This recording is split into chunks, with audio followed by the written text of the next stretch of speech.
This is A New Angle, a show about cool people doing awesome things in and around Montana. I'm your host, Justin Angle. This show is supported by First Security Bank, Blackfoot Communications, and the University of Montana College of Business. Hey folks, welcome back, and thanks for tuning in.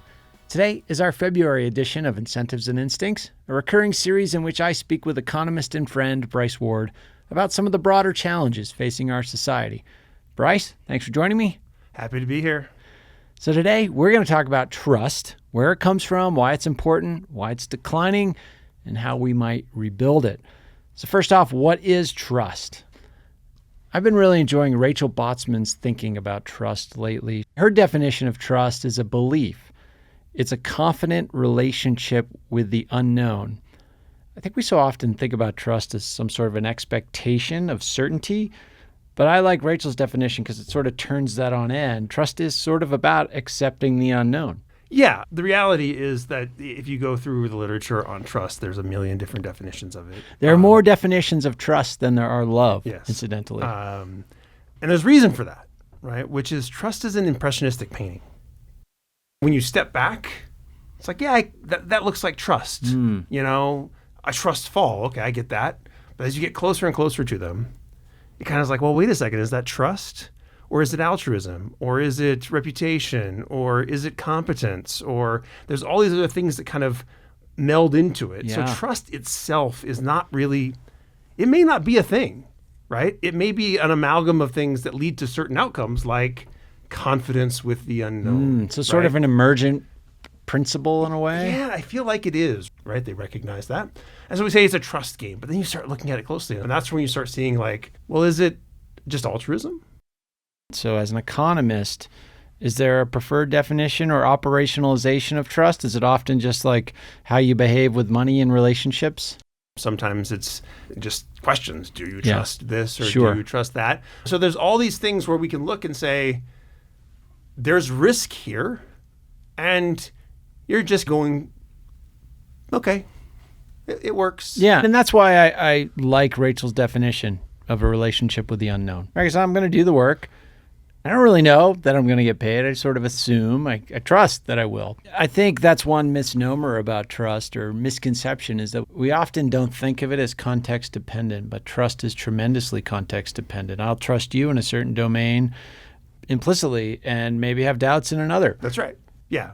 We all have areas where we're competent. And so there's a certain amount of trust that goes along with your competence. But maybe you're not reliable. Or maybe it's a domain where you're not competent. You shouldn't trust me with that. As you get into a larger notion of trust, right? You know, it's why it's important to have these very individual notions of trust. But it's also important to have some form of aggregate. The reason why it's important is if I go to car mechanic or I have a handyman come to my house, I need to trust that they're competent. Yeah, in marketing we call these things credence goods, that you can't really ever know the level of benefit that you are paying for. And a credence good can be one thing for one person and another thing for another. For example, vitamins are often a credence good because I really don't know if they work. I just believe that they do.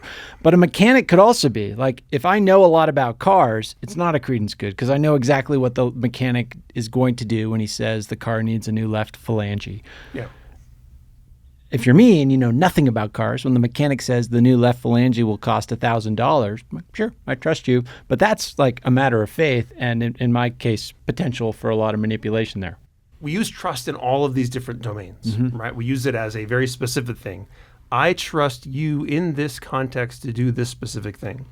But we also use it in, I know nothing about this. I'm going to go out into the world and I'm going to take there's going to be uncertainty or risk or something about the way in which we're interacting. And I'm just going to trust that it's going to be okay. We are wired to trust. We've adapted to trust others and we need it to build a society. That's why trust that's why we're talking about it today. And there are some blind spots. We're not hardwired at the same levels. Yes, exactly. We have people who are different levels of trust and trustworthiness. And that's part of what makes life interesting. We need trust to build a society. You want to give us a quick primer on why that is? A lot of the world is cooperative, right? It's positive sum. That is, if you and I can just agree, we can to trust each other and do the cooperative thing, we're both better off than the alternative. Yes. The lack of trust is essentially, you can always just think of it as a tax, right? When trust diminishes in a society, now I got to spend a whole lot more time and effort protecting myself. And all that time and energy and effort protecting myself from the unknown is expensive. So if I can avoid that, we can do a lot more with our energy and efforts, and we'll all be better off. I mean, I think a way to easily think about this, there are some instances where you can have a trusting agreement and you don't need to hire an attorney to think about all the scenarios where that trust could go wrong and all the contingencies. Some instances, it makes sense to hire that attorney, but that attorney is expensive. That's the way the tax works. We can go through, every personal relationship. Yeah. Like if there's a breakdown in trust, now you're spending time marinating in hostility and calculating every little thing and doing all, from that level up to, look, if we stop trusting currency, we got a big problem. Yeah. If we stop trusting banks, big bad economic things happen. Well, we've seen that with bank runs throughout history and bubbles, financial bubbles, et cetera. When trust breaks down in a market, it's very bad for the market. In fact, I would go so far as to say, if you're saying, well, what are the cornerstones of society? Trust is essential. Absolutely. Right? That macro level aggregate trust that society works, that currency works, that banks work, that all of the stuff that we take for granted.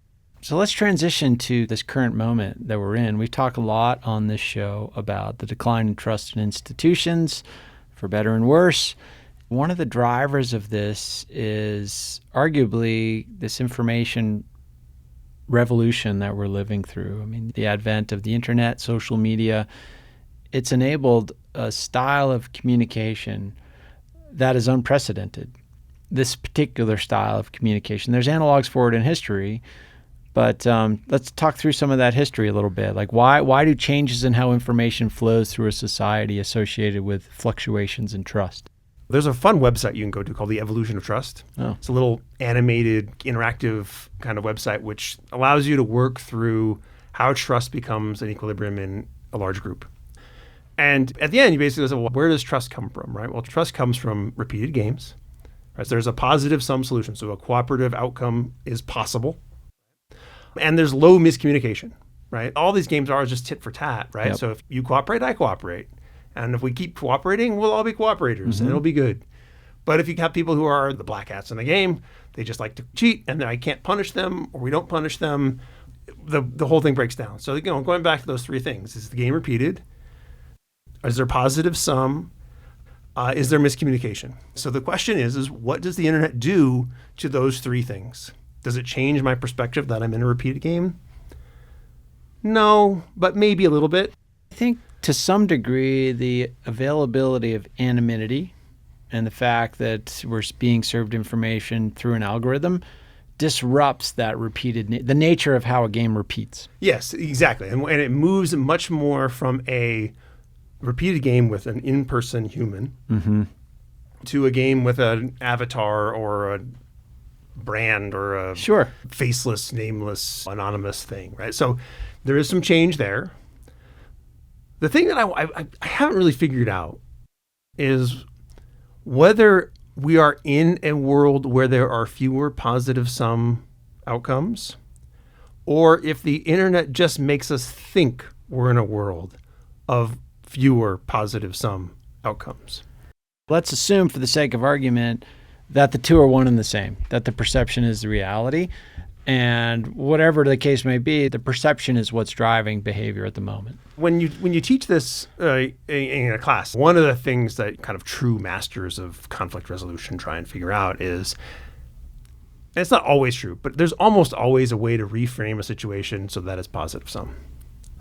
And I feel like maybe we've just gotten away from that ability to see the positive sum. So the third thing is miscommunication. The third thing, miscommunication. Okay. And I don't think the internet helps with miscommunication.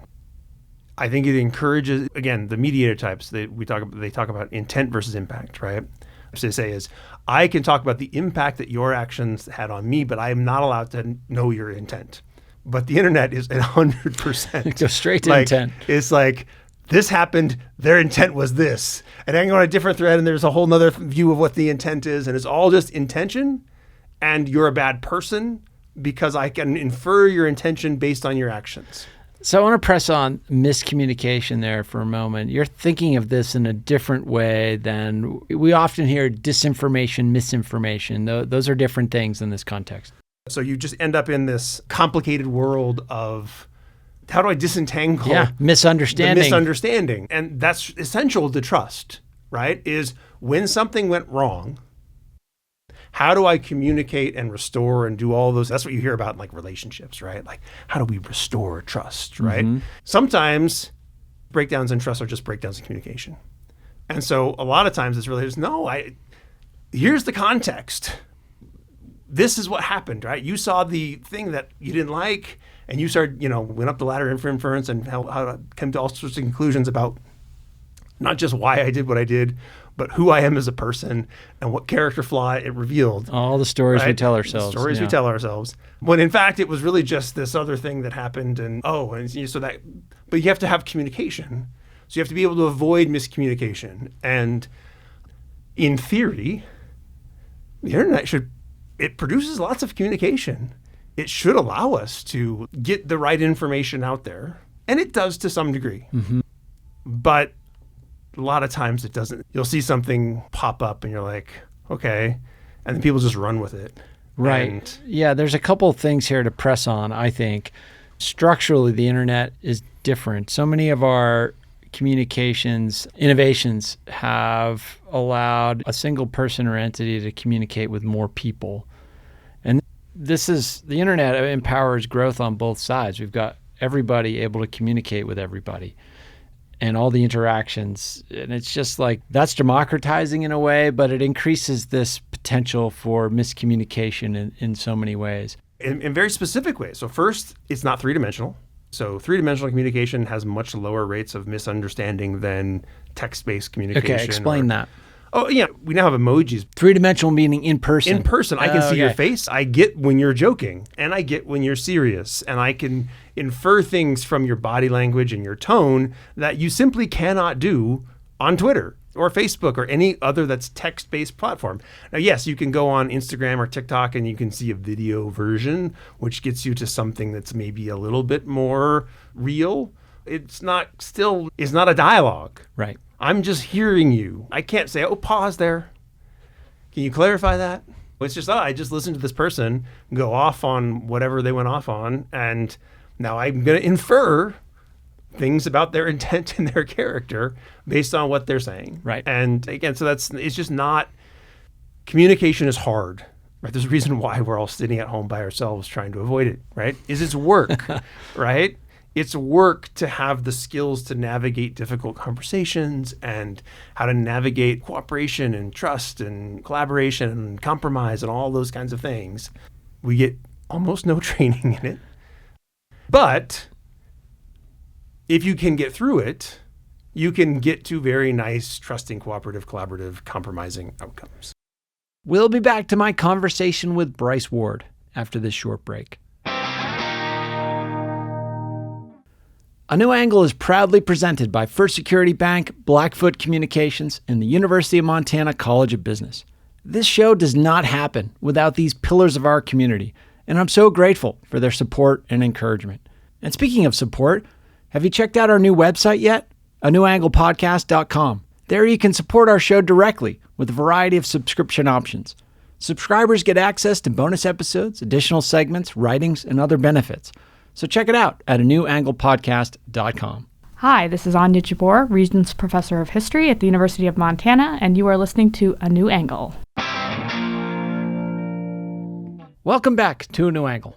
I'm here with Bryce Ward, talking about trust and how it holds a society together. And I would say the internet makes that work harder in a couple of ways.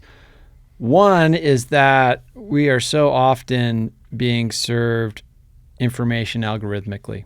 And that algorithm is optimized for advertising. And the way you optimize for advertising is you serve people things that they like to see or that make them feel good, that agree with what they already or make them feel bad, but in ways that make them Sure, the sort of engagement by enragement, right? But so you can go down that algorithmically mediated environment. The other piece is that there's just such information abundance. We've talked about abundance in this segment before, but in a really interesting book by Yuval Noah Harari came out last year called Nexus, and it talks about we've had a lot of assumed thinking in our society that more information is better.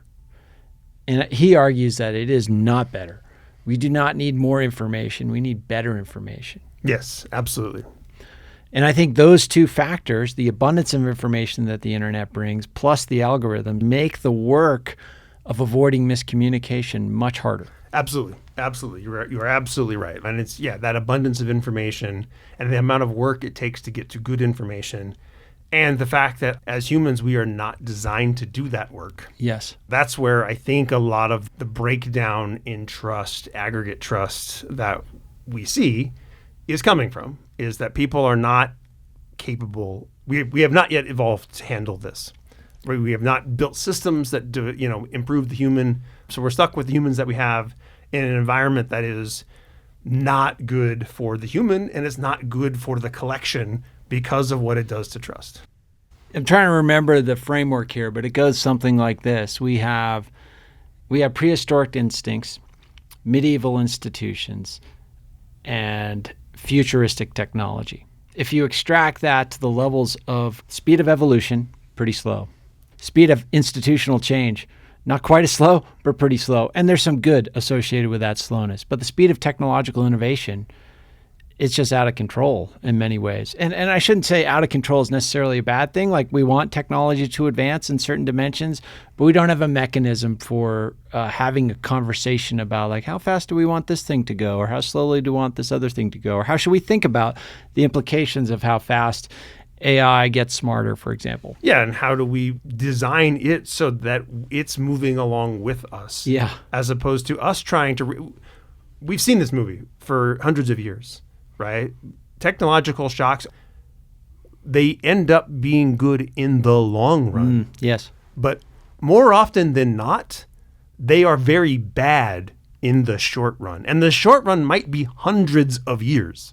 And so we keep saying, we should just... Because we get further along and we're like, this is good. We have adapted. The challenge becomes, is it worth the pain that we went through to get to the other side? Is there a way to minimize the pain to get to the other side? Yeah, and in some instances, talking about living with uncertainty and trust, like, should we trust that that pain is endurable? Maybe we go through a cycle where that pain, we can't get through it. We can't survive it. Who knows? Yeah, and look, a lot of the technological innovation of the past half century, and I'm including in that things like globalization, you can point to real tangible humans and real tangible communities where you can say, that was not good. Yeah, a lot of suffering. And so you have to, life is trade-offs, say this all the time, right? And a lot of times those trade-offs are worth it. But I think we need, again, particularly in a world with weakening institutional trust and weakening trust, you can end up really bad outcomes, right? That basically say, this wasn't all worth it, right? This is all worth it on the assumption that trust and the foundations of the economy and society keep churning along. But as you keep tiptoeing further and further to where those break down, you can pretty quickly end up in a world where, somebody sitting in some future world looking back says, they enjoyed this small period of bliss and then millennia of suffering, and be like, no, it wasn't worth it. There's an optimism and a willingness to accept that, things only get better, not truly worse. Trust is so fundamental that if it dies, we can ramp down into lower levels, but you can go really apocalyptic fiction is, it's fiction and it's, we get to watch these movies and read these books, but there's always like a logic that underline, well, not always, but good ones, there's a logic that underlines how you got there, right? That's built in real understanding of humans and human nature and how, it can all go wrong. And it's important to remind ourselves of this, particularly as we're watching it tick down and go, where does this lead? This doesn't lead anywhere good. Yeah. Just like it doesn't lead anywhere good in your individual personal relationships, It doesn't lead anywhere good in our communities and our societies. And so we have to, I think this is the next question, which is, Yeah, how do we rebuild it? In our remaining time, Bryce, we have to talk about how do we fix this? it's hard, right? So again, it's worth starting. Well, how do you restore trust at the individual level? So again, if working back upwards, how do we resolve miscommunication? How do we make sure we separate intent from intellect? We don't tell ourselves stories. We try and have the difficult conversations that get to, were you actually just being a jerk and cheating? Or was there some misunderstanding here, right? We have to continue to think about things as positive sum, right? And we have to recognize when it's not, but is there some long-run positive sum game that we're playing that makes cooperation worthwhile, makes us understand that we're going to keep repeating this, right? Look for those opportunities. At the very least, any scenario where you're tempted to assume zero sum, look for the positive sum opportunity. Yeah, and so that's what works at the individual level, right? Now, it's much harder at the institutional level because institutions don't communicate well. But at a minimum, if you say, what's the breakdown in trust with particular parts of government or whatever it is, a lot of this is, and this happens with big corporations as well, they don't own up to mistakes. Yes, I think that's a huge one. You have to admit it when you make a mistake. And we have to also then dive in and have a conversation when we disagree. Yeah. If you're sitting here saying, oh, the bureaucracy is bad, right? Blanket statement. No, let's get specific. What specifically didn't you like? And let's hear from the bureaucrat about why they had to do what they did. And sometimes you'll have that conversation. Most of the time you'll have that conversation and you're going to merge. You may not ultimately agree, but you are going to get to, okay, I understand how this happened. I can continue trusting that in an uncertain, risky world or whatever it is, that you're not out to hurt me, that you're doing this and this is your perspective, right? And that's where we're at the institutional level, we have just fallen off the rails. Absolutely. Right? We have fallen off the rails about having some sort of oops moment, come clean, or when we have disagreements, we put on a show of conflict, right? Like a congressional hearing. It's a show. It's not a mediation. It's not a solution-oriented event. That's right. It's a defensive attack and defense. It's not, let me try to understand. But that inability for institutions to self-correct effectively, I think, is a lot of the reason we're seeing the blanket burn it all down approach that we're seeing right now. Yeah, like schools are bad. Yeah, so let's get rid of all schools. Everybody who's working in a school must be bad, and we should get rid of all of them. And then what?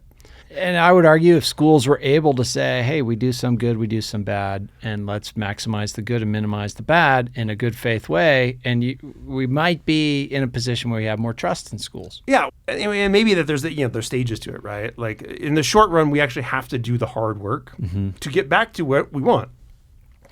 I don't want to think about it. That's hard. I want all of this stuff to be going on, and I want to trust that it is working.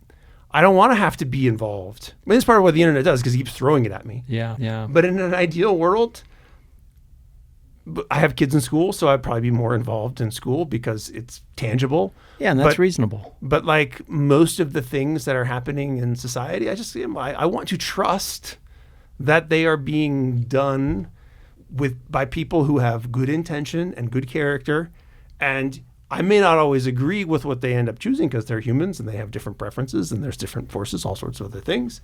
But I want to trust that there's not malfeasance. Yeah. Right? Yeah, and I think along those lines, you have to also allow yourself to admit it when people you don't like do things that you like. Yeah. This, again, we have to reduce this temptation for everything to be binary. So admitting mistakes, admitting when people you don't like do things that you like. I think another one is reducing complexity. Complexity, particularly at the institutional level, is so often used as an explanation or a reason why change can't be made. It's too complex. You don't understand. And that's just an easy thing to attack. Yeah. No, look, complexity is a real problem. Complexity is valuable to the extent that it's increasing the size of the pie.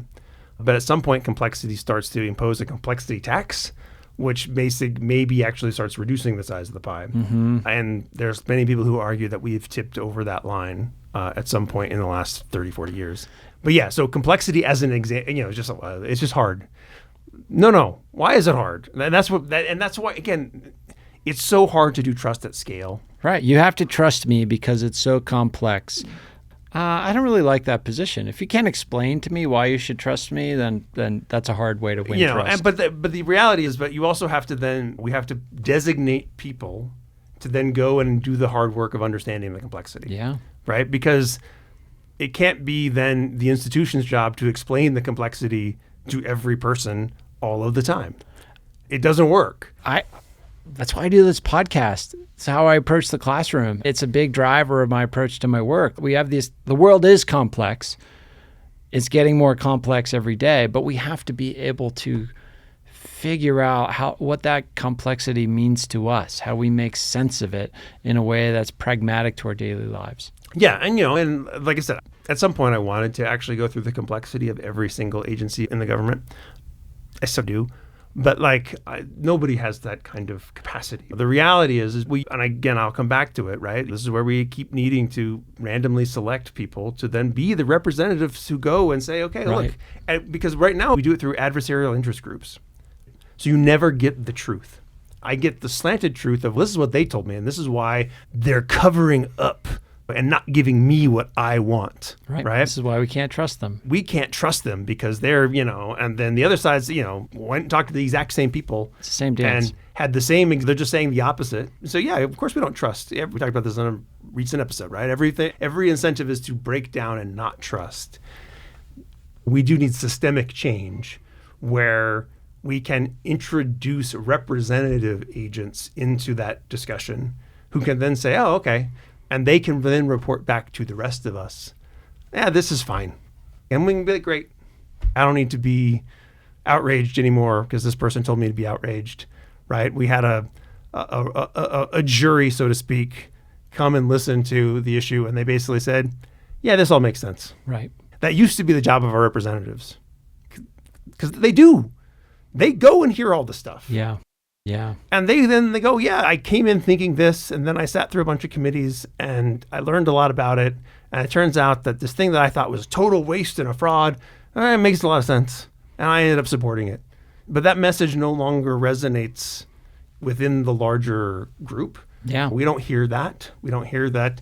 Yeah. We just are like, oh, well, they're attacking this thing now, and this is what my tribe says. I got to attack it as well.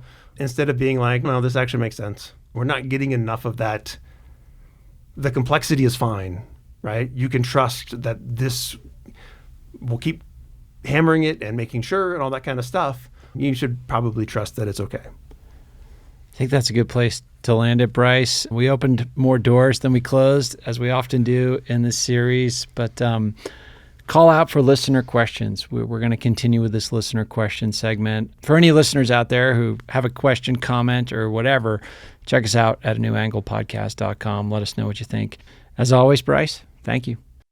Let's transition into our listener question for the month. Another question from our dear friend and colleague at Montana Public Radio, Lauren Korn. Let's see what Lauren checked in with.